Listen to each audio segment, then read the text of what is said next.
press the bell icon on the YouTube app and never miss another update.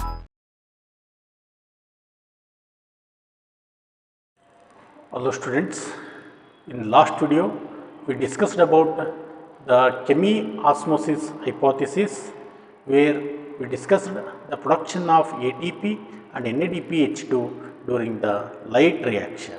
Okay. Next, the raw material of the light reaction, that is ATP and NADPH2, is used for reduction of carbon dioxide during dark reaction. So now we should discuss about the dark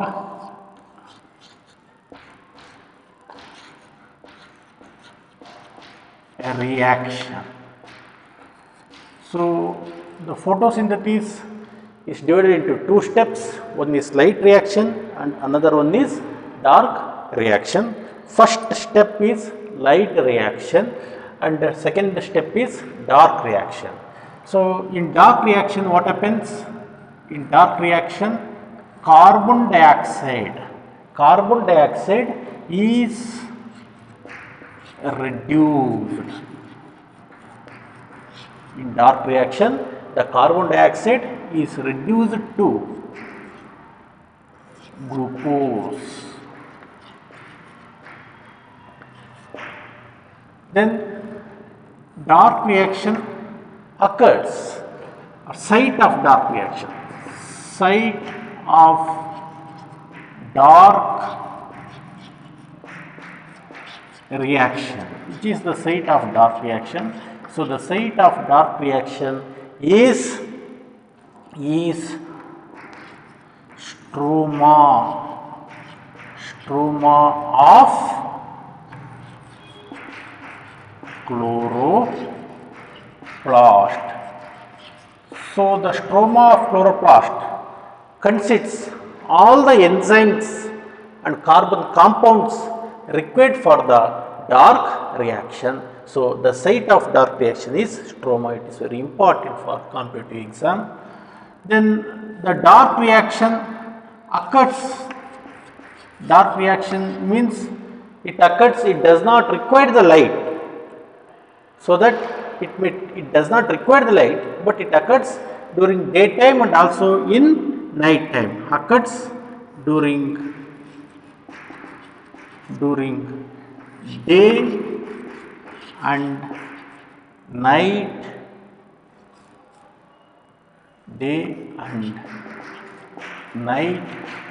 time. Dark reaction means the reaction occurs in it does not require the light.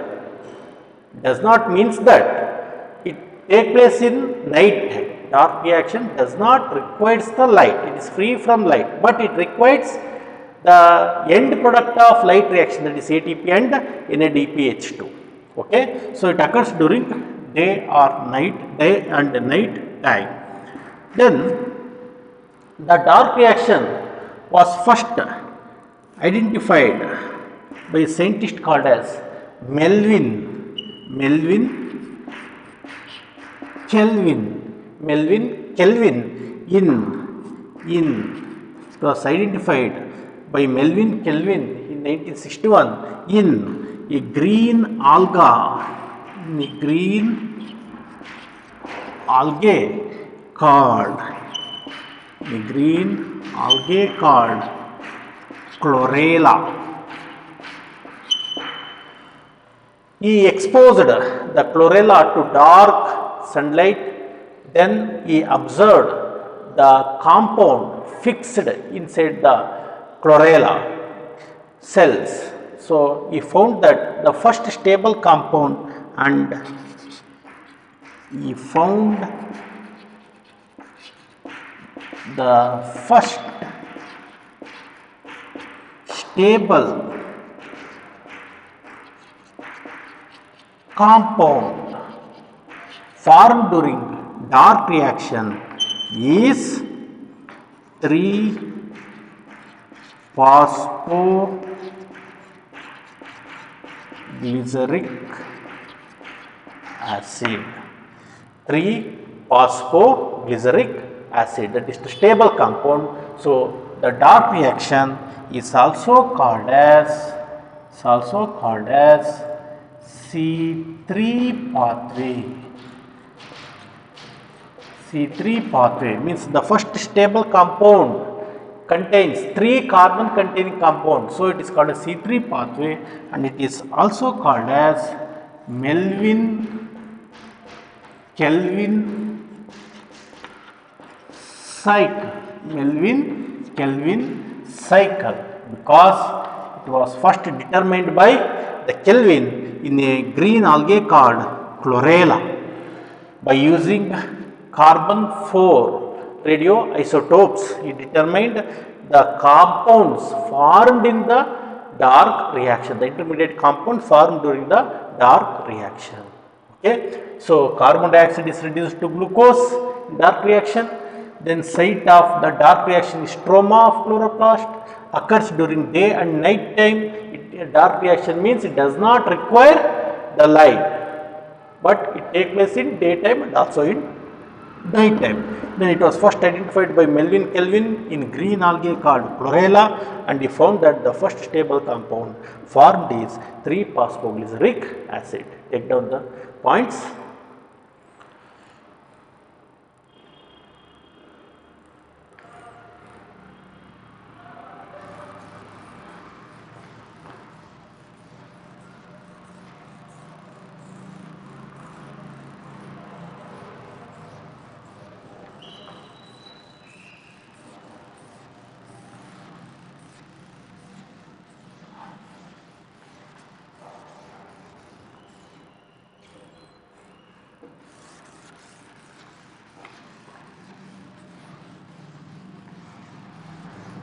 See, the dark reaction occurs in 3 steps of dark reaction. First steps is called as carboxylation or carbon dioxide fixation.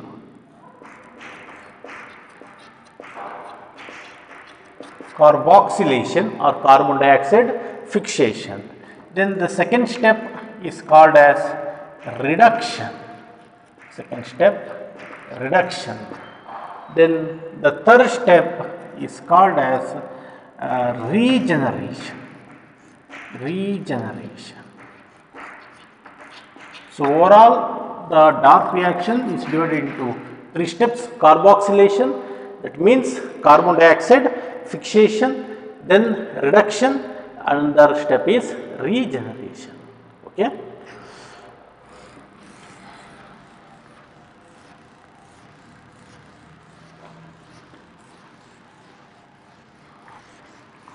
Now, we discuss about the cyclic pattern of dark reaction. So, in dark reaction, here what happens in dark reaction, the first carbon compound called as rubulose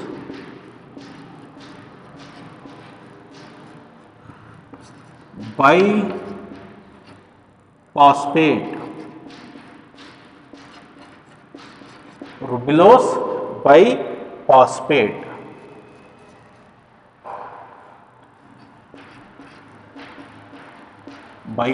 it is also called as diphosphate, means it contains 2 phosphate, rubulose biphosphate. The rubulose biphosphate is 5 carbon containing compound. It is 5 carbon containing compound. Here first we take up the one molecule of rubulose biphosphate, that is, it is made up of 5 carbon compound. It contains 2 phosphate group. 1, 2, 3, 4, 5. 1, 2, 3, 4, 5. ಇಲ್ಲಿ carbon atom first ಮತ್ತು 5ಗೆ phosphate attach ಆಗುತ್ತೆ. So ಇದು carbon containing compound ribulose biphosphate, 2 phosphate ಇರೋದಕ್ಕೋಸ್ಕರ biphosphate ಅಂತ ಕರಿತೀವಿ. So this ribulose biphosphate undergoes reaction. It reacts with reacts with carbon dioxide. It reacts with carbon dioxide. Carbon dioxide is one carbon containing compound. ಎಷ್ಟು molecule ಇದು? One molecule. See, one molecule of carbon dioxide reacts with ribulose biphosphate, one molecule of biphosphate, to form an unstable compound. The unstable compound. So ಎರಡು ಕೂಡ reaction ಆಗುತ್ತೆ. ಅಂದರೆ ಇಲ್ಲಿ ಏನಾಗುತ್ತೆ, ಇನ್ನೊಂದು carbon ಬಂದು ಬೈಂಡ್ ಆಗುತ್ತೆ. ಸೊ ಅಲ್ಲಿ 6 ಕಾರ್ಬನ್ ಕಂಟೈನಿಂಗ್ ಕಾಂಪೌಂಡ್ ಫಾರ್ಮೇಷನ್ ಆಗುತ್ತೆ. ಅನ್ಸ್ಟೇಬಲ್ ಕಾಂಪೌಂಡ್ ಎಷ್ಟಿರುತ್ತೆ ಇಲ್ಲಿ ಕಾರ್ಬನ್ ಡೈಆಕ್ಸೈಡ್, ಇದರಲ್ಲಿ 6 carbon containing compound. And it is intermediated by an enzyme called as Rubisco.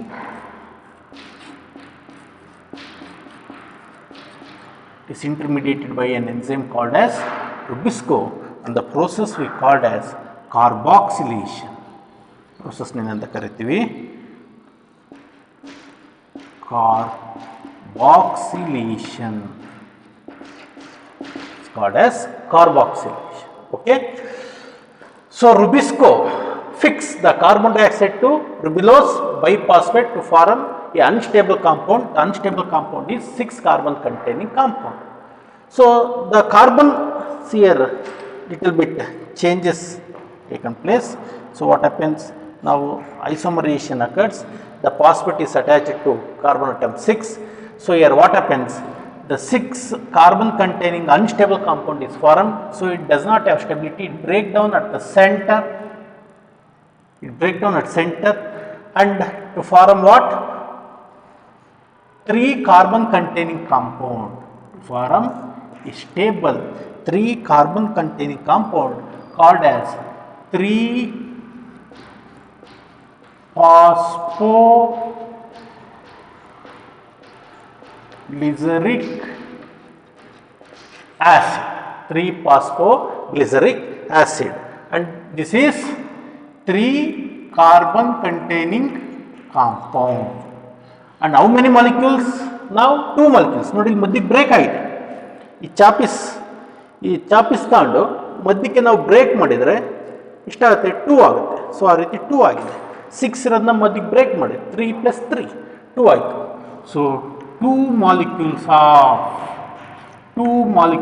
of 3 carbon containing compound, 3-phosphoglyceric acid. ಅದರಲ್ಲಿ ಒಂದು ಸ್ವಲ್ಪ ಐಸೋಮರೈಸೇಷನ್ ಆಗುತ್ತೆ. ಅಂದರೆ ಫಾಸ್ಫೇಟ್ ಬಂದು ಕಾರ್ಬನ್ ಆಟಮ್ನ ಥರ್ಡಿಗೆ ಫಾಸ್ಫೇಟ್ ಬೆಂಡ್ ಆಗುತ್ತೆ. ಇದೀಗೇನಾಯ್ತು 1 2 3.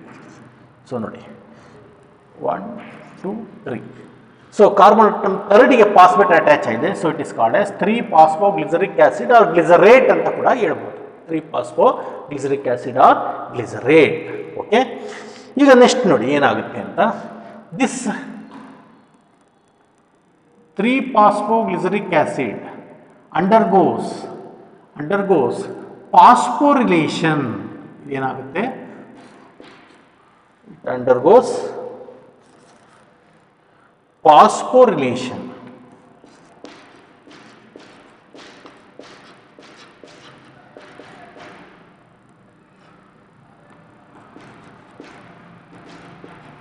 Phosphorylation means addition of inorganic phosphate. ಇಲ್ಲಿಗೆ ಇದು ಇನಾರ್ಗ್ಯಾನಿಕ್ ಫಾಸ್ಫೇಟ್ ಬೇಕು.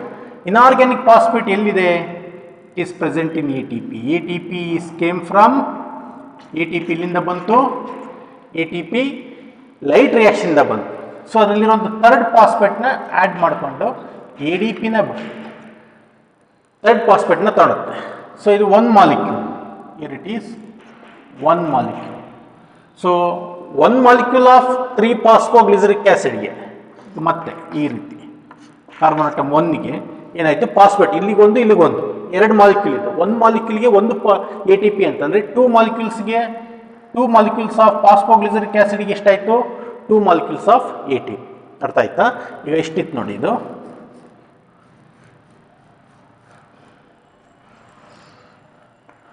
1 2 3 ಹೌದಾ? 1 2 3 ಅಂದರೆ 2 ಮಾಲಿಕ್ಯೂಲ್ಸ್ ಆಫ್ ಫಾಸ್ಫೋಗ್ಲಿಸರಿಕ್ ಆ್ಯಸಿಡ್ ಇದೆ. ಒಂದು ಮಾಲಿಕ್ಯೂಲ್ ಆಫ್ ಫಾಸ್ಫೋಗ್ಲಿಸರಿಕ್ ಆ್ಯಸಿಡ್ಗೆ ಫಾಸ್ಫೇಟ್ ಅಟ್ಯಾಚ್ ಆಗಬೇಕು, ಒಂದು ಫಾಸ್ಫೇಟ್ ಬೇಕು. That phosphate is came from ATP. Another phosphate ಬೇಕು ಅಂತಂದರೆ ಇನ್ನೊಂದು ATP ಬೇಕು, ಹೌದಾ? ಸೊ ಹಾಗಾಗಿ ಎಷ್ಟು ಬೇಕಾಗುತ್ತೆ? 2 ಮಾಲಿಕ್ಯೂಲ್ಸ್ ಆಫ್ ATP ಬೇಕಾಗುತ್ತೆ. ಓಕೆ, ನಾವು ಟು ಫಾರ್ಮ್ ವಾಟ್?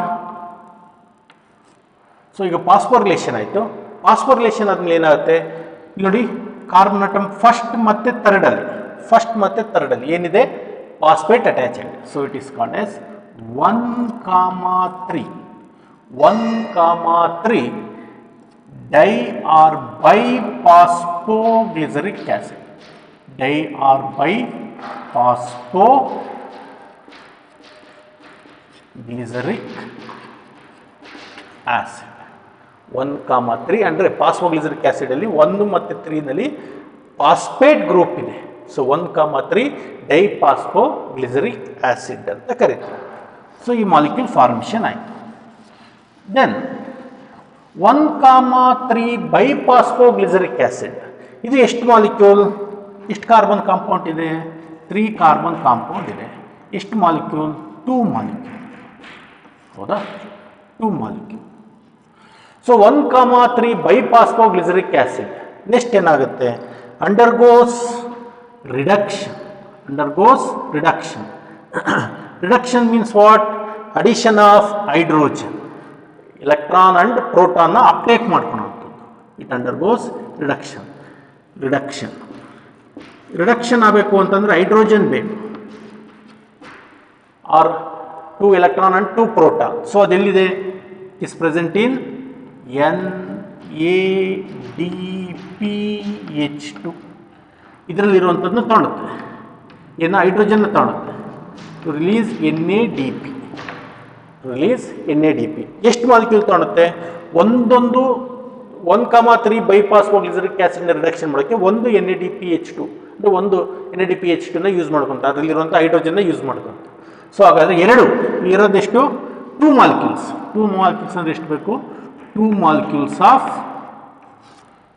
NADPH2 ಬೇಕಾಗುತ್ತೆ. So to form what? 1,3 biphosphoglyceric acid undergoes reduction to form 3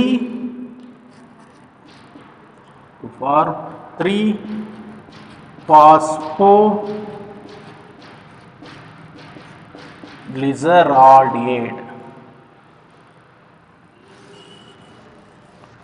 Form 3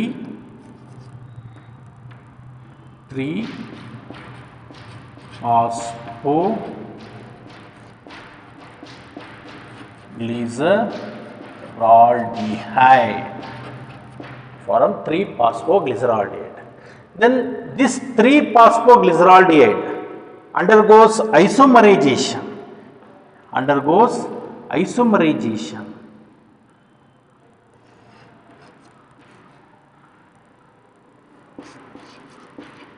Isomerization ಅಂತಂದರೆ rearrangement of atoms rearrangement, isomers ಅಂತ ಕರಿತೀವಿ.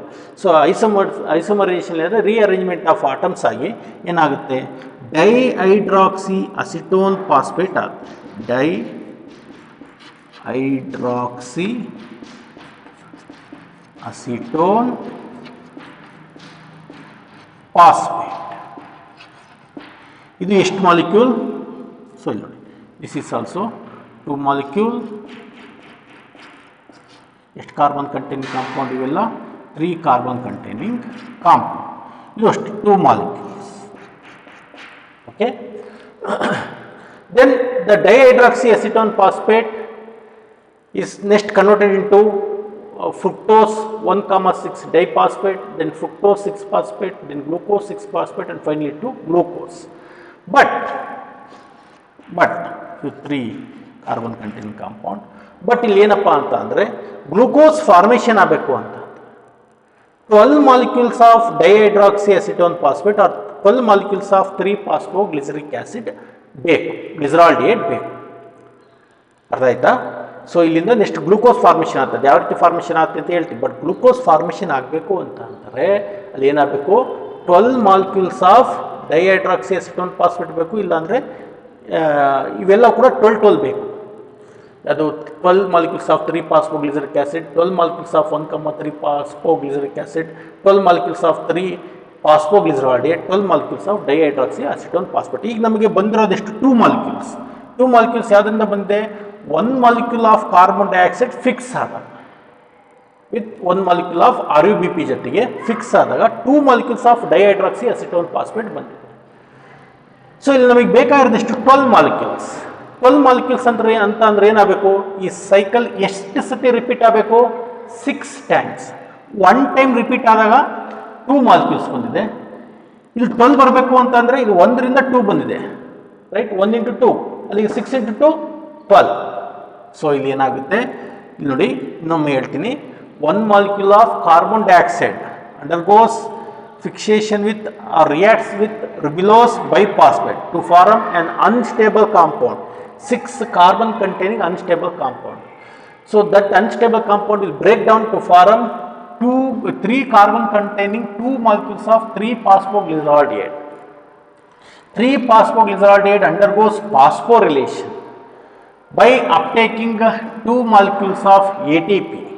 Means 2 molecules of 3-phosphoglyceraldehyde undergoes phosphorylation by uptaking 2 molecules of ATP to form 1,3 biphosphoglyceric acid. Then ಇದೆಷ್ಟು molecules ಇದೆ? 2 molecules ಇದೆ. 1,3 biphosphoglyceric acid undergoes the process of reduction. Reduction means addition of proton and electron, uptaking of proton or electron, or generally uptaking of hydrogen. Hydrogen break down ಮಾಡಿದ್ರೆ ನಮ್ಗೆ 2 proton ಬರುತ್ತೆ, 2 electron ಬರುತ್ತೆ. So totally hydrogen ಬೇಕು. ಈ hydrogen ಎಲ್ಲಿದೆ? NADPH2 ನಲ್ಲಿ. NADPH2 ಯಾವುದದು? It is the outcome of light reaction. So ಆ NADPH2 H2ನ ಯೂಸ್ ಮಾಡ್ಕೊಂಡು ಎಷ್ಟು 2 moleculesಗೆ 2 molecules ಕಾಣುತ್ತೆ. 1 moleculeಗೆ 1, 2 moleculesಗೆ 2 molecules of NADPH2 formation. NADPH2 uptake ಮಾಡ್ಕೊಳುತ್ತೆ ಹೈಡ್ರೋಜನ್ನ to form 2 molecules of 3-phosphoglyceraldehyde. Then 3-phosphoglyceraldehyde undergoes isomerization process to form 2 molecules of dihydroxy acetone phosphate. ಆದರೆ ಇಲ್ಲಿ ಫೈನಲ್ ಆಗಿ ನಮಗೆ ಗ್ಲೂಕೋಸ್ ಆಗಬೇಕು, ಮತ್ತೆ ಈ ಸ್ಟೆಪ್ ರೀಜನರೇಷನ್ ಆಗಬೇಕು, ಸೈಕಲ್ ರಿಪೀಟ್ ಆಗಬೇಕು ಅಂತಂದರೆ ಇಲ್ಲಿ 12 molecules of dihydroxy acetone phosphate ಬೇಕು. ಒಂದು ಸತಿ ಕಾರ್ಬನ್ ಡೈಆಕ್ಸೈಡ್ ಫಿಕ್ಸೇಷನ್ ಆಯಿತು ಅಂತಂದರೆ 2 molecules of dihydroxy acetone phosphate ಬೇಕು, ಫಾಸ್ಫೇಟ್ ಬರುತ್ತೆ. ಹಾಗಾದರೆ 12 molecules ಬರಬೇಕು ಅಂತಂದರೆ 6 ಕಾರ್ಬನ್ ಡೈಆಕ್ಸೈಡ್ ಇಂಟು 2, ಅಲ್ಲಿಗೆ 6 time ಕಾರ್ಬನ್ ಡೈಆಕ್ಸೈಡ್ ಫಿಕ್ಸ್ ಆಯಿತು ಅಂತಂದರೆ ಏನಾಯಿತು? 12 molecules of dihydroxy acetone phosphate ಬಂತು. ಇಲ್ಲಿ ನೋಡಿ ಸೇಮ್ ಇದೇ ಥರ ಏನು ಅಂತಂದರೆ ಇಲ್ಲಿ 6 molecules ತಗೊಳ್ಳೋಣ. 6 molecules ಕಾರ್ಬನ್ ಡೈಆಕ್ಸೈಡ್ನ 6 molecules ಆಫ್ ರಿಬುಲೋಸ್ ಬೈಫಾಸ್ಫೇಟ್ ಜೊತೆ ರಿಯಾಕ್ಷನ್ ಆಯಿತು ಅಂತ ಅಂದರೆ ಅಲ್ಲಿಗೆ ಏನಾಯಿತು? ನಮಗೆ 6 molecules ಆಫ್ ಅನ್ಸ್ಟೇಬಲ್ ಕಾಂಪೌಂಡ್ ಬರುತ್ತೆ. 6 molecules of 6 carbon containing unstable compound ಬರುತ್ತೆ. 6 molecules ಸೆಂಟ್ರಿಗೆ ಬ್ರೇಕ್ ಡೌನ್ ಆಗುತ್ತೆ. ಅವಾಗೆ ಒಂದು ಚಾಪೀಸ್ನ ಬ್ರೇಕ್ ಡೌನ್ ಮಾಡಿ ತೋರಿಸುತ್ತೆ, 2 ಆಗುತ್ತೆ. 6ನ ಬ್ರೇಕ್ ಡೌನ್ ಮಾಡೋದು ಸೆಂಟ್ರಿಗೆ 12 ಆಗುತ್ತೆ. 6 into 2 12. ಸೊ ಅಲ್ಲಿ ಏನಾಯಿತು? 12 molecules of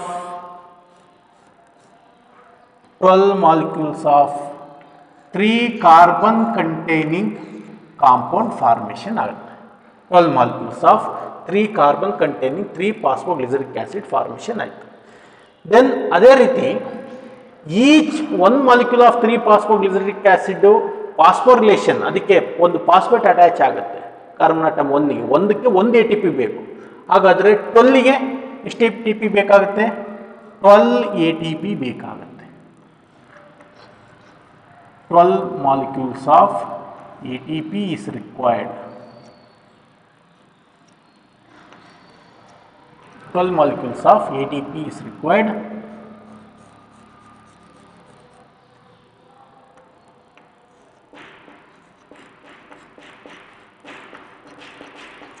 for phosphorylation of 12 molecules of 3-phosphoglyceric acid. Then once again ಇಲ್ಲಿ ಕೂಡ 12 molecules of 1,3 12 molecules of 1,3 biphosphoglyceric acid. Yet 12 molecules of NADPH2 ಬೇಕು. ಒಂದೊಂದಕ್ಕೆ ಒಂದು ಅಂತಂದರೆ 12 ಮಾಲಿಕ್ಯೂಲ್ಸ್ಗೆ 12. ದೆನ್ ಎಷ್ಟು 12 ಮಾಲಿಕ್ಯೂಲ್ಸ್ ಆಫ್ 3-phosphoglyceraldehyde ಫಾರ್ಮೇಷನ್ ಆಯಿತು. Then 12 molecules of dihydroxy acetone phosphate formation ಆಯಿತು. ಅರ್ಥ ಆಯ್ತಾ? ಇಷ್ಟು ಸ್ಟೆಪ್ ಬರ್ಕೊಳ್ಳಿ. ನೆಕ್ಸ್ಟ್ ಹೇಳ್ತೀನಿ.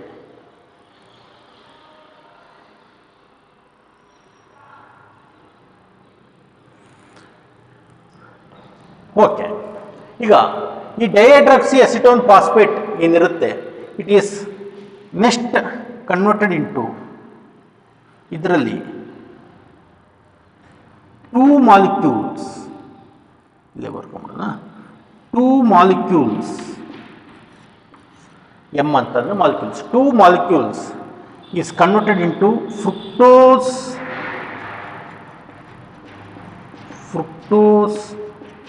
1,6 ಬೈ ಫಾಸ್ಫೇಟ್ PO4 ಮೈನಸ್ ಅಂತ ಬರೋದು ಅದು fructose 1,6 bi phosphate. Then fructose 1,6 bi ಫಾಸ್ಫೇಟಲ್ಲಿ ಏನಾಗುತ್ತೆ, ಡಿಫಾಸ್ಫೋರಿಲೇಷನ್ ಆಗುತ್ತೆ. ಅಂದರೆ ಒಂದು ಫಾಸ್ಫೇಟ್ ಗ್ರೂಪ್ ಅಲ್ಲಿಂದ ಹೊರಟೋಗುತ್ತೆ. ಸೊ ಅವಾಗೇನಾಯಿತು, ಒಂದು ಫಾಸ್ಫೇಟ್ ಹೊರಟೋಯ್ತು. ದೆನ್ ಫ್ರುಕ್ಟೋಸ್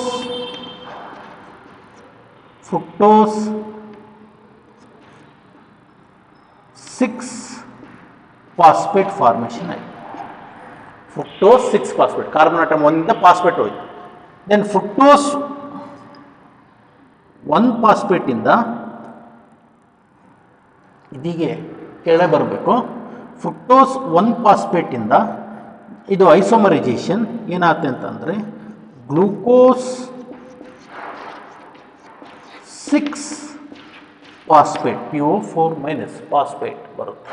ದೆನ್ ಗ್ಲೂಕೋಸ್ 6 ಫಾಸ್ಫೇಟಿಂದ ಅಲ್ಟಿಮೇಟ್ಲಿ 1 ಮಾಲಿಕ್ಯೂಲ್ ಇಲ್ಲಿಂದ ಫಾಸ್ಫೇಟ್ ಹೊರಗಡೆ ಹೋಗುತ್ತೆ, ಮತ್ತೆ ಇನ್ಆರ್ಗ್ಯಾನಿಕ್ ಫಾಸ್ಫೇಟ್ ಹೊರಗಡೆ ಹೋಗುತ್ತೆ. ಕಾರ್ಬನ್ ಆಟಮ್ ಥರ್ಡಲ್ಲಿರುವಂಥದ್ದು ಫೈನಲ್ ಆಗಿ ಗ್ಲೂಕೋಸ್ ಬರುತ್ತೆ. 1 molecule of glucose, 1 molecule of glucose ಬಂತು. 2 ಮಾಲಿಕ್ಯೂಲ್ಸ್ ಆಫ್ ಡೈಹೈಡ್ರಾಕ್ಸಿ ಅಸಿಟೋನ್ ಫಾಸ್ಫೇಟಿಂದ 1 ಮಾಲಿಕ್ಯೂಲ್ ಆಫ್ ಗ್ಲೂಕೋಸ್ ಬರುತ್ತೆ. ದೆನ್ ರಿಮೈನಿಂಗ್ ಏನಿದೆಯಲ್ಲ, ಎಷ್ಟಿದೆ remaining 10 molecules, 10 molecules of dihydroxy acetone phosphate ಏನಿದೆ, ಇದರಲ್ಲಿ ಏನಾಗುತ್ತೆ ಅಂತಂದರೆ 4 ಡಿಫಾಸ್ಫೋರಿಲೇಷನ್ ಆಗುತ್ತೆ. ಅಂದರೆ 4 ಇನ್ಆರ್ಗ್ಯಾನಿಕ್ ಫಾಸ್ಫೇಟ್ ಹೊರಟೋಗುತ್ತೆ. 10 ಮೈನಸ್ 4 ಅಂದರೆ 6. ಅಲ್ಲಿ ಏನಾಯಿತು, 6 molecule of ribulose mono phosphate,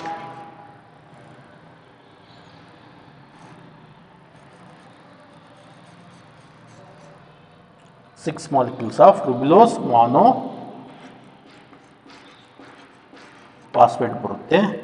ಇಲ್ಲಿ 4 molecules of inorganic phosphate ಡಿಫಾಸ್ಫೋರಿಲೇಷನ್ ಆಗುತ್ತೆ. ಫಾಸ್ಫೇಟ್ ಅಟ್ಯಾಚ್ ಆಯಿತು ಅಂತಂದರೆ ಫಾಸ್ಫೋರಿಲೇಷನ್, ಫಾಸ್ಫೇಟ್ ಹೊರಗಡೆ ಹೋಯಿತು ಅಂದರೆ ಡಿಫಾಸ್ಫೋರಿಲೇಷನ್. ಸೊ ಇಲ್ಲಿ ಡಿಫಾಸ್ಫೋರಿಲೇಷನ್ ಆಗೋದ್ರಿಂದ ಇಲ್ಲಿ ಏನಾಗುತ್ತಪ್ಪ ಅಂತಂದರೆ 6 ಮಾಲಿಕ್ಯೂಲ್ಸ್ ಆಫ್ ರುಬಿಲೋಸ್ ಮಾನೋಫಾಸ್ಫೇಟ್ ಬರುತ್ತೆ. ಮಾನೋಫಾಸ್ಫೇಟ್ ಅಂದರೆ ರೈಬೋಸ್ ಶುಗರಿಗೆ 1 ಫಾಸ್ಫೇಟ್ ಅಟ್ಯಾಚ್ ಆಗಿರುತ್ತೆ. ಅದರಲ್ಲಿ ಏನು ಬೇಕು, ರುಬಿಲೋಸ್ ಬೈ ಫಾಸ್ಫೇಟ್, ಕಾರ್ಬನ್ ಆಟಮ್ 1 ಮತ್ತು ಕಾರ್ಬನ್ ಆಟಮ್ 5 2 ಫಾಸ್ಫೇಟ್ ಅಟ್ಯಾಚ್ ಆಗಿರುತ್ತೆ, ನಾವು ಹೇಳಿದ್ವಿ. ಸೊ ಇದರಿಂದ ನಮಗೆ ನೆಕ್ಸ್ಟು ರೀಜನರೇಷನ್ ಸ್ಟೆಪ್ಪಲ್ಲಿ ರುಬಿಲೋಸ್ ಮಾನೋಫಾಸ್ಫೇಟಿಂದ ರುಬಿಲೋಸ್ ಬೈ ಫಾಸ್ಫೇಟ್ ಬೇಕು. ಸೊ ಇದೇನಿದು ರೀಜನರೇಷನ್.